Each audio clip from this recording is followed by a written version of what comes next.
Hola, en esta oportunidad con este video intentaré presentar a modo de clase introductoria cómo es el cálculo de la inflación en el contexto de operaciones financieras. A partir de un momento T cualquiera queremos analizar el costo de una canasta de bienes que podemos estimar en 1000 pesos iniciales y cuál será el valor de esa misma cantidad de bienes un periodo después, es decir, después de un mes, después de un año o del periodo que uno quisiera aceptar. Entonces, suponiendo que esos bienes, después de un determinado periodo, valen 1045, este incremento de 45 pesos al cabo de este periodo es el aumento que esos bienes han experimentado. Pero como tal, ese valor no nos da un dato objetivo y es necesario tener en cuenta para calcular la inflación la variación relativa tal cual lo hemos hecho con otro tipo de tasas, por ejemplo, las tasas de interés, que habíamos denominado tasas efectivas, es decir, aquellas que reflejan la variación relativa por cada unidad de capital evaluado en un único periodo de evaluación. Entonces, para calcular la inflación, es posible obtener a partir de la variación absoluta entre el capital final y el capital al inicio y dividirlo por el capital o el total de precios que valían esos bienes al inicio del periodo considerado. Es allí que tenemos que para este caso la inflación ha sido del 4,5% para el periodo. Primero, antes de analizar cómo calcular la inflación en una fórmula, vamos a hacer el siguiente análisis gráfico.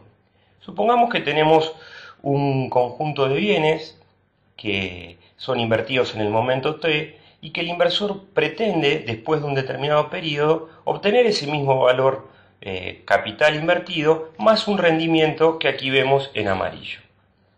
Puede suceder que a partir de una inflación determinada, parte de ese rendimiento que teníamos en amarillo sea absorbido por la inflación. Por lo tanto, aparece ahí un rendimiento real menor al esperado. Si tuviéramos que analizar en un contexto sin inflación, podemos decir que el interés o el factor de capitalización ha sido equivalente al rendimiento de la operación.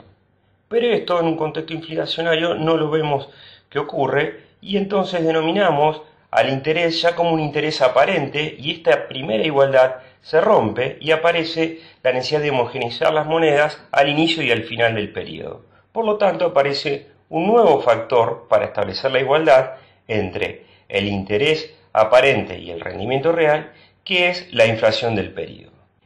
Si la inflación es igual al interés, el rendimiento real es nulo. Por lo tanto, el gráfico cambia como lo podemos observar en este momento. En cambio, si la inflación ha existido en el periodo analizado, puede dar como resultado que R sea positivo toda vez que el interés ha superado la inflación. Y el gráfico se modificaría de la siguiente manera. Por el contrario, si ha sido que la inflación superó el interés aparente, lo que vamos a tener es un rendimiento real negativo y el gráfico volvería a cambiar como se muestra en la imagen. Vamos a verlo ahora en términos de fórmula, esta fórmula que teníamos escrita previamente, cómo nos queda despejando haciendo pasos matemáticos algebraicos muy simples. Toda vez que tengamos tasas de inflación, tasas de interés aparente para un mismo periodo, es posible partir de esta fórmula para determinar que el rendimiento real de una operación para un tiempo determinado surge en función de la tasa de interés aparente esperada y de la inflación del periodo como se ve en la fórmula final.